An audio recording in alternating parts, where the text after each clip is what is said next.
Chapter 6 of Skylark Three by Doc Smith. The Peace Conference. Here's a chart of the green system, Mart, with all the motions and the rest of the dope that they've been able to get. How'd it be for you to navigate us over to the third planet of the 14th sun? While you build a Fenachrone supergenerator? Right the first time. Your deducer is hitting on all 8 as usual. That big ray is hot stuff, and their ray screen is something to write home about too. How can their rays be any hotter than ours, Dick? Dorothy asked curiously. I thought you said we had the very last word in rays. I thought we had, but those birds we met back there spoke a couple of later words. Their rays work on an entirely different system than the one we use. They generate an extremely short carrier wave, like the Millikan cosmic ray, by recombining some of the electrons and protons of their disintegrating metal, and upon this wave they impose a pure heat frequency of terrific power.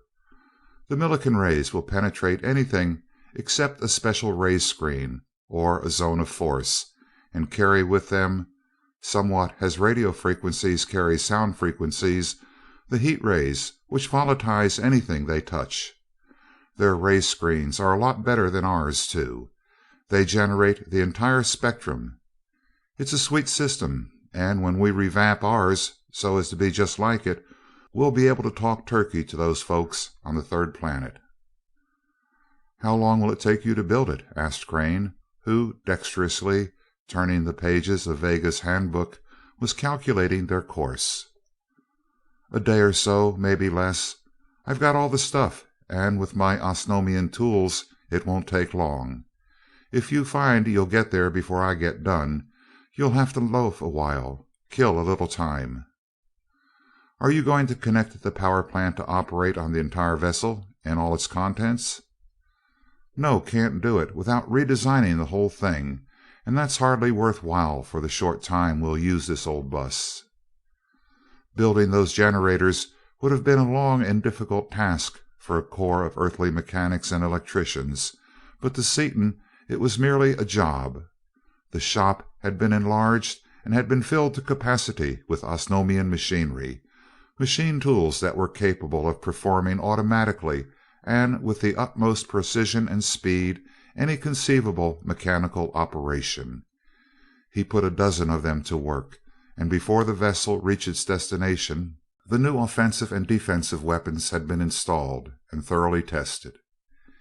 He had added a third screen generator, so that now, in addition to the 4-foot hull of Arnak and the repellers warding off any material projectile, the Skylark was also protected by an outer, an intermediate, and an inner ray screen, each driven by the super power of a 400-pound bar, and each covering the entire spectrum, capable of neutralizing any dangerous frequency known to those master scientists, the Fenachrone.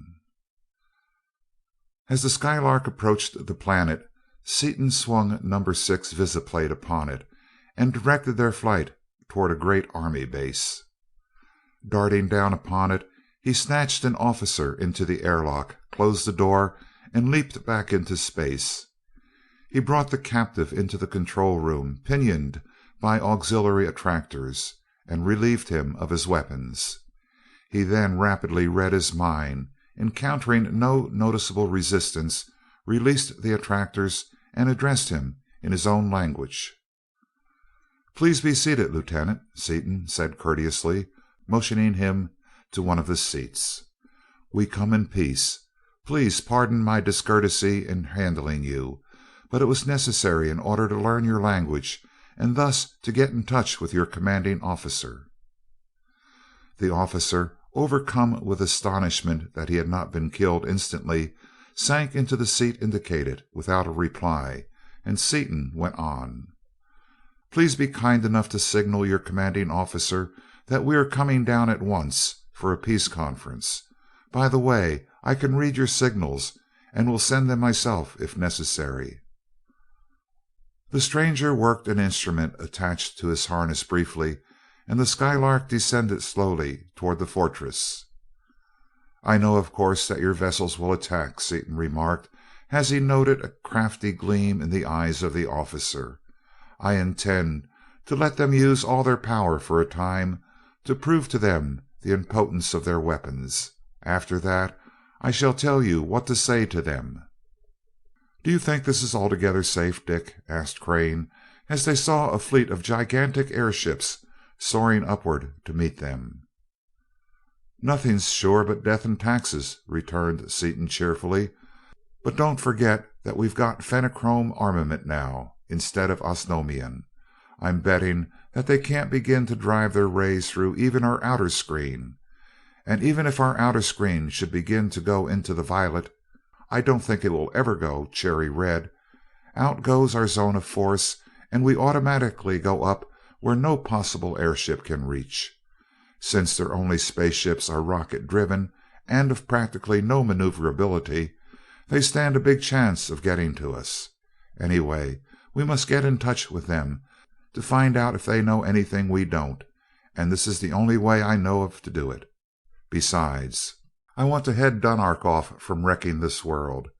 They're exactly the same kind of folks he is, you notice, and I don't like civil war. Any suggestions? Keep an eye on that bird, then, Mart, and we'll go down." The Skylark dropped down into the midst of the fleet, which instantly turned against her the full force of their giant guns and their immense ray batteries. Seaton held the Skylark motionless, staring into his visiplate, his right hand grasping the zone switch. "The outer screen isn't even getting warm," he exulted after a moment. The repellers were hurling the shells back long before they reached even the outer screen, and they were exploding harmlessly in the air. The full power of the ray generators, too, which had been so destructive to the Osnomian defenses, were only sufficient to bring the outer screen to a dull red glow. After 15 minutes of passive acceptance of all the airships could do, Seaton spoke to the captive. "Sir, please signal the commanding officer of vessel 724 that I am going to cut it in two in the middle. Have him remove all the men in that part of the ship to the ends, and have parachutes in readiness, as I do not wish to cause any loss of life." The signal was sent, and as the officer was already daunted by the fact that their utmost efforts could not even make the stranger's screen radiate, it was obeyed. Seaton then threw on the frightful power of the Fenachrone supergenerators. The defensive screens of the doomed warship flashed once, a sparkling, coruscating display of incandescent brilliance, and in the same instant went down. Simultaneously, the entire midsection of the vessel exploded into light and disappeared, completely volatilized. "Sir, please signal the entire fleet to cease action and to follow me down. If they do not do so, I will destroy the rest of them." The Skylark dropped to the ground, followed by the fleet of warships, who settled in a ring about her, inactive but ready. "Will you please loan me your sending instrument, sir?" Seaton asked. "From this point on I can carry on negotiations better direct rather than through you." The lieutenant found his voice as he surrendered the instrument. "Sir, are you the overlord of Osnome of whom we have heard? We had supposed that one was a mythical character, but you must be he. No one else would spare lives that he could take, and the overlord is the only being reputed to have a skin the color of yours." "Yes, Lieutenant, I am the overlord, and I have decided to become the overlord of the entire green system, as well as Osnome." He then sent out a call to the commander in chief of all the armies of the planet, informing him that he was coming to visit him at once, and the Skylark tore through the air to the capital city. No sooner had the earthly vessel alighted upon the palace grounds than she was surrounded by a ring of warships, who, however, made no offensive move. Seaton again used the telegraph. "Commander in chief of the armed forces of the planet Urvania, greetings from the overlord of this solar system. I invite you to come into my vessel, unarmed and alone, for a conference. I come in peace, and peace or war, as you decide, no harm shall come to you until after you have returned to your own command. Think well before you reply." "If I refuse?" "I shall destroy one of the vessels surrounding me, and shall continue to destroy them one every 10 seconds until you agree to come. If you still do not agree, I shall destroy all the armed forces upon this planet, then destroy all your people who are at present upon Osnome. I wish to avoid bloodshed and destruction, but I can and I will do as I have said."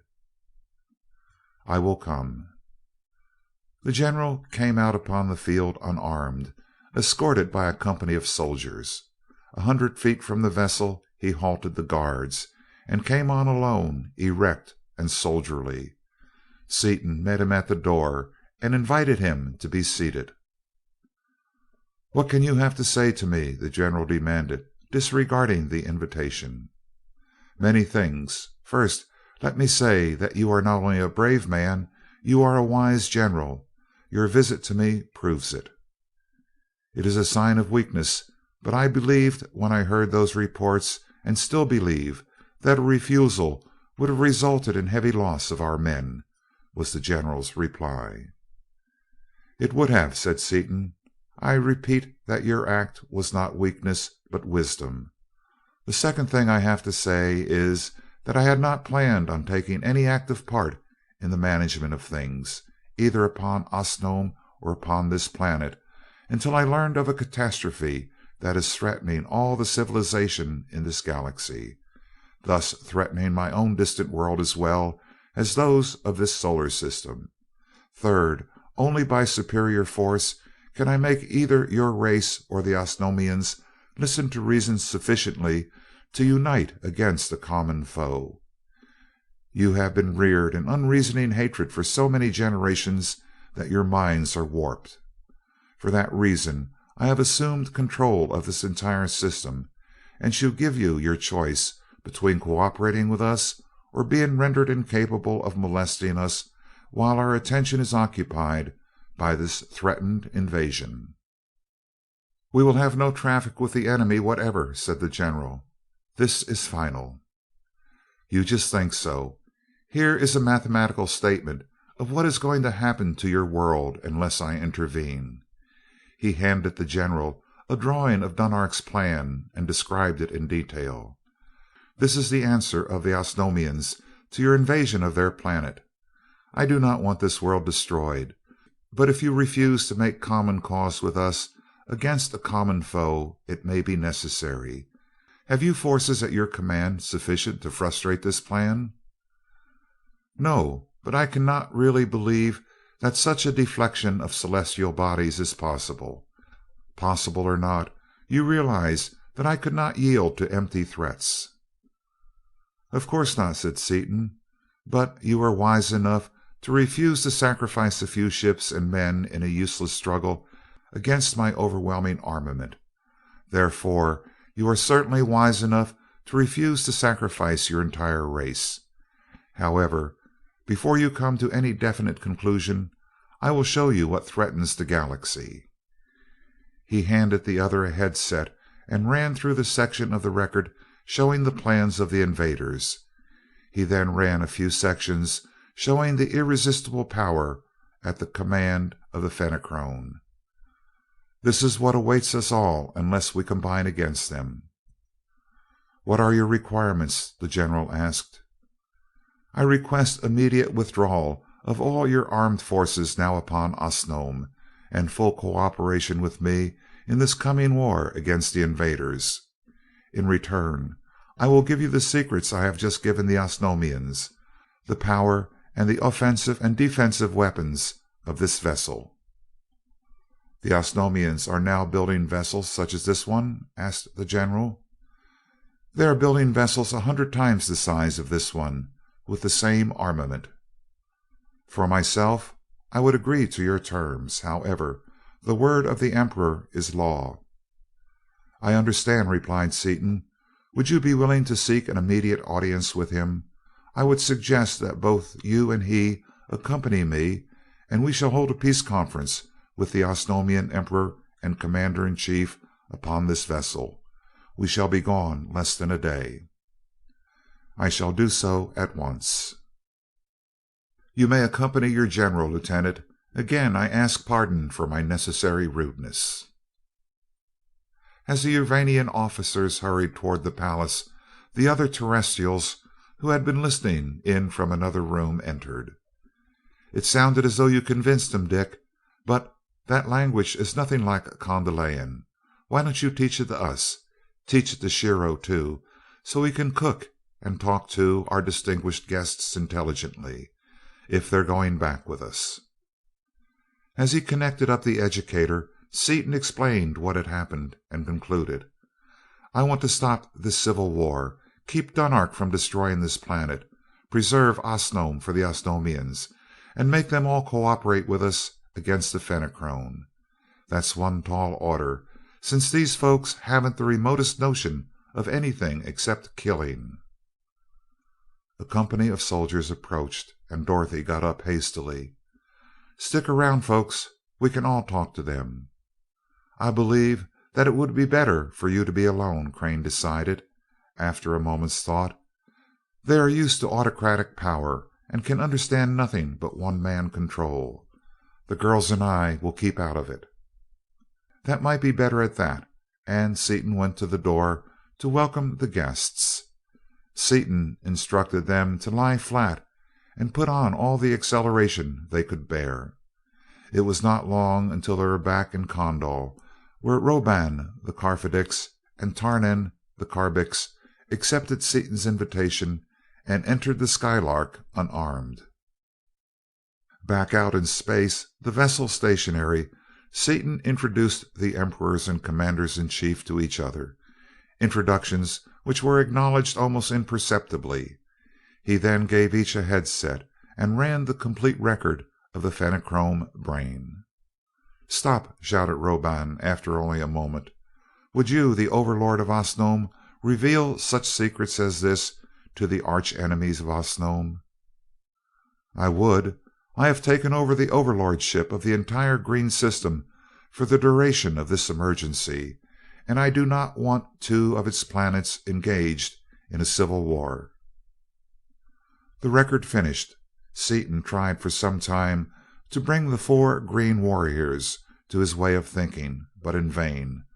Roban and Tarnan remained contemptuous.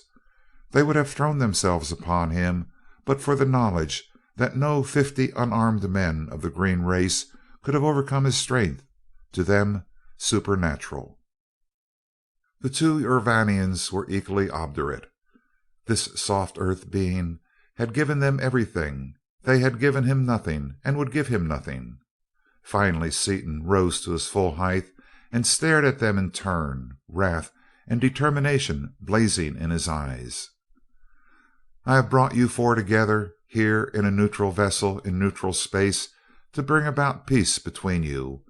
I have shown you the benefits to be derived from the peaceful pursuit of science, knowledge, and power, instead of continuing this utter economic waste of continual war. You all close your senses to reason. You of Osnome accuse me of being an ingrate and a traitor, and you of Urvania consider me a soft-headed, sentimental weakling who may safely be disregarded, all because I think the welfare of the numberless people of the universe more important than your narrow-minded, stubborn, selfish vanity. Think what you please. If brute force is your only logic, know now that I can and will use brute force. Here are the 7 discs," and he placed the bracelet upon Roban's knee. "If you four leaders are short-sighted enough to place your petty enmity before the good of all civilization, I am done with you forever. I have deliberately given Urvanians precisely the same information that I have given the Osnomians, no more, no less. I have given neither of you all that I know, and I shall know much more than I do now before the time of the conquest shall have arrived. Unless you four men here and now renounce this war and agree to a perpetual peace between your worlds, I shall leave you to your mutual destruction. You do not yet realize the power of the weapons I have given you. When you do realize it, you will know that mutual destruction is inevitable if you continue this internecine war. I shall continue upon other worlds my search for the one secret standing between me and a complete mastery of power. That I shall find that secret I am confident, and having found it, I shall, without your aid, destroy the Fenachrone. You have several times remarked with sneers that you are not to be swayed by empty threats. What I am about to say is no empty threat. It is a most solemn promise, given by one who has both the will and the power to fulfill his every given word. Now listen carefully to this, my final utterance. If you continue this warfare, and if the victor should not be utterly destroyed in its course, I swear as I stand here by the first great cause that I shall myself wipe out every trace of the surviving nation as soon as the Fenachrone shall have been obliterated. Work with each other and me, and we all may live. Fight on, and both your nations to the last person will most certainly die. Decide now which it is to be. I have spoken." Roban took up the bracelet and clasped it again about Seaton's arm, saying, "You are more than ever our overlord. You are wiser than are we, and stronger. Issue your commands, and they shall be obeyed." "Why did you not say those things first, overlord?" asked the Urvanian emperor as he saluted and smiled. "We could not in honor submit to a weakling, no matter what the fate in store. Having convinced us of your strength, there can be no disgrace in fighting beneath your screens. An armlet of 7 symbols shall be cast and ready for you when you next visit us. Roban of Osnome, you are my brother." The two emperors saluted each other and stared eye to eye for a long moment, and Seaton knew that the perpetual peace had been signed. Then all four spoke in unison. "Overlord, we await your commands." "Dunark of Osnome is already informed as to what Osnome is to do. Say to him that it will not be necessary for him to build the vessel for me. The Urvanians will do that. Urvan of Urvania, you will accompany Roban to Osnome, where you two will order instant cessation of hostilities. Osnome has many ships of this type, and upon some of them you will return your every soldier and engine of war to your own planet. As soon as possible you will build for me a vessel like that of the Fenachrone, except that it shall be 10 times as large in every dimension, and except that every instrument, control, and weapon is to be left out." "Left out?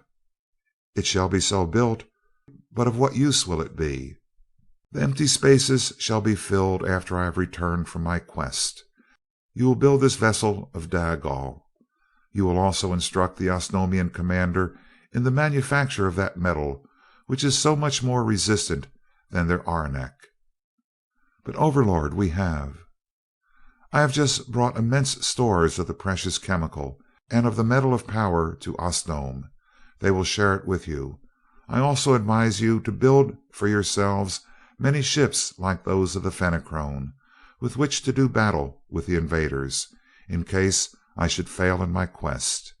You will, of course, see to it that there will be a corps of your most efficient mechanics and artisans within call at all times, in case I should return and have sudden need for them. All these things shall be done."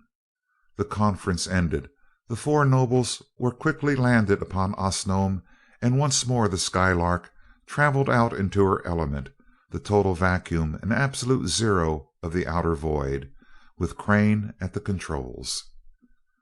"You certainly sounded savage, Dick. I almost thought you really meant it," Dorothy chuckled. I did mean it, Dot. Those fellows are mighty keen on detecting bluffs.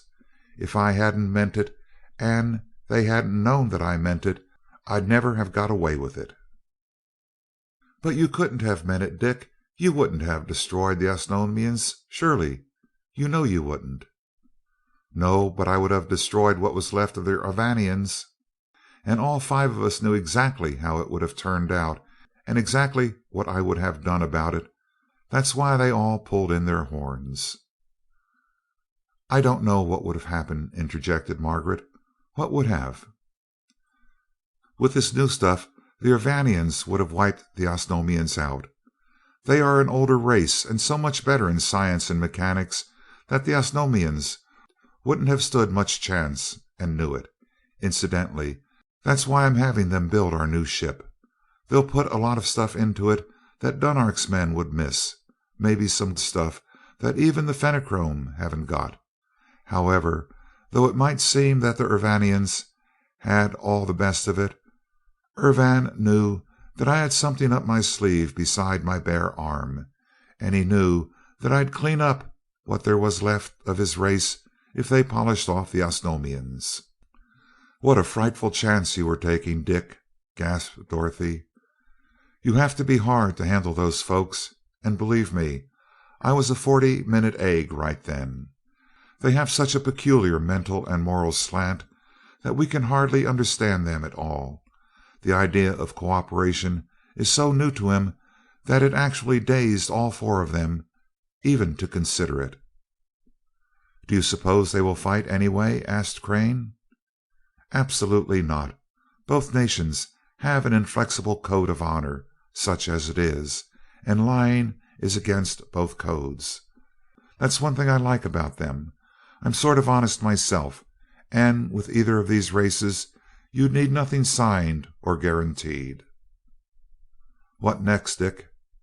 "Now the real trouble begins, Mart. Oil up the massive old intellect. Have you found the answer to the problem?" "What problem?" asked Dorothy. "You didn't tell us anything about a problem." "No, I told Mart. I want the best physicist in this entire solar system, and since there are only 125 planets around these 17 suns, it should be simple to yon phenomenal brain. In fact, I expect to hear him say, 'Elementary, my dear Watson, elementary.'" "Hardly that, Dick. But I have found out a few things. There are some 80 planets which are probably habitable for beings like us. Other things being equal, it seems reasonable to assume that the older the sun, the longer its planets have been habitable, and therefore the older and more intelligent the life." "Ha ha, it was elementary, says Sherlock," Seaton interrupted. "You're heading directly at the largest, oldest, and most intelligent planet, then, I take it, where I can catch me my physicist." "Not directly at it. No, I am heading for the place where it will be when we reach it. That is elementary." "Ouch, that got me, Mart. Right where I live. I'll be good." "But you are getting ahead of me, Dick. It's not as simple as you have assumed from what I have said so far.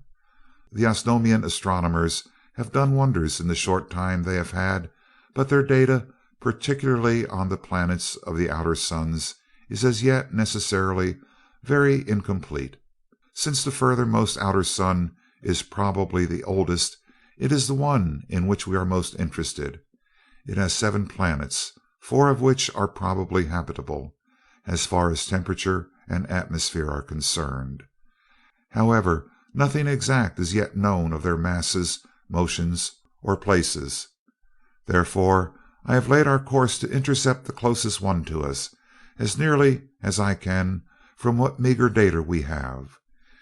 If it should prove to be inhabited by intelligent beings, they can probably give us more exact information concerning their neighboring planets. That is the best I can do." "That's a darn fine best, old top. Narrowing down to 4 from 125. Well, until we get there, what to do? Let's sing us a song to keep our fearless quartet in good voice."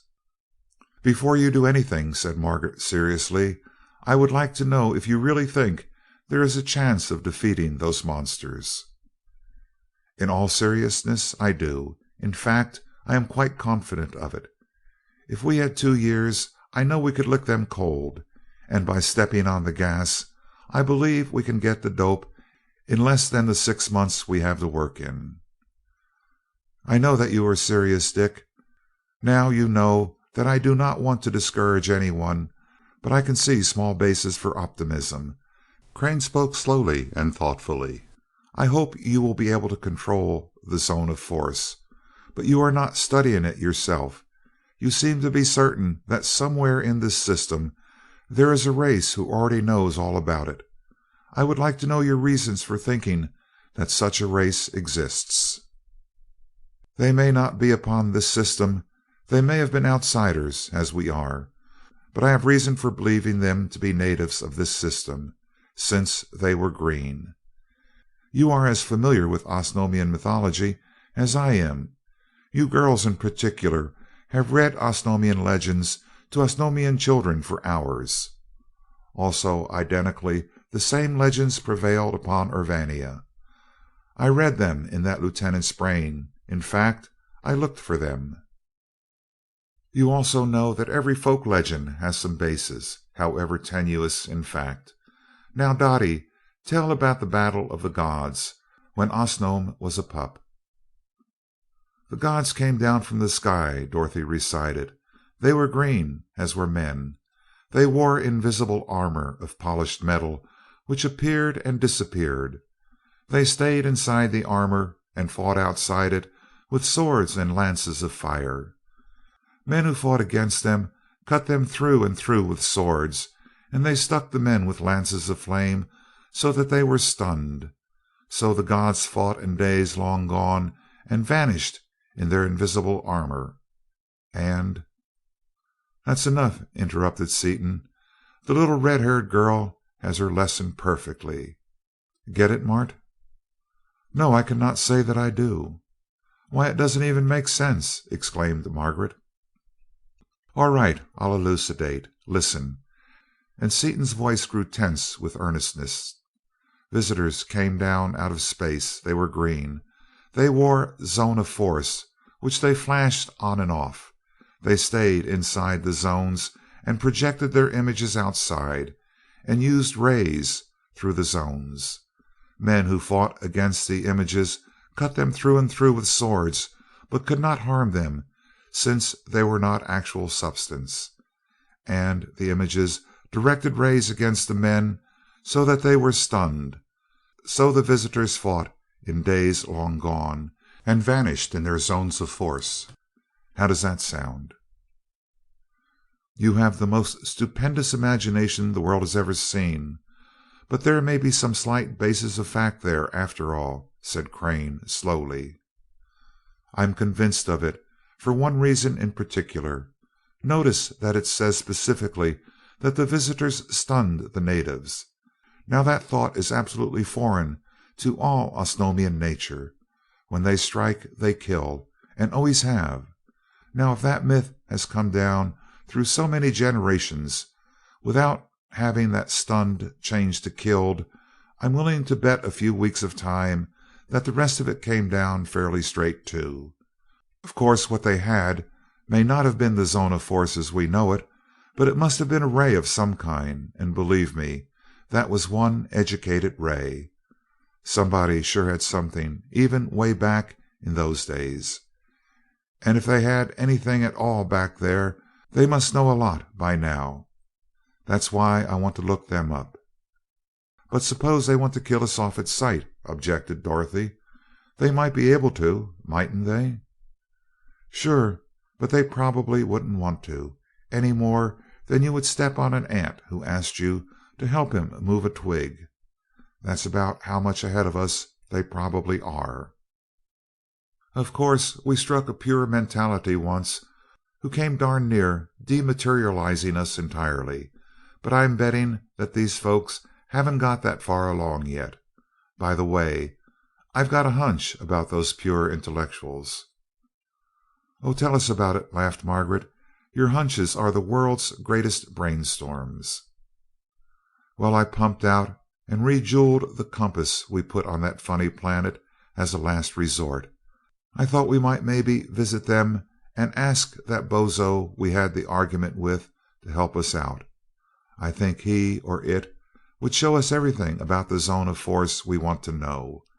I don't think that we'd be dematerialized, either, because the situation would give him something more to think about for another 1,000 cycles, and thinking seemed to be his main object in life. However, to get back to the subject, I found that even with the new power of the compass, the entire planet was still out of reach. Unless they've dematerialized it, that means about 10 billion light years as an absolute minimum. Think about that for a minute. I've just got a kind of hunch that maybe they don't belong in this galaxy at all. That they might be from some other galaxy, planet and all, just riding around on it as we are riding in the Skylark. Is the idea conceivable to a sane mind or not?" "Not," decided Dorothy promptly. "We'd better go to bed. One more such idea, in progression with the last two you've had, would certainly give you a compound fracture of the skull. Night, Cranes." End of chapter 6.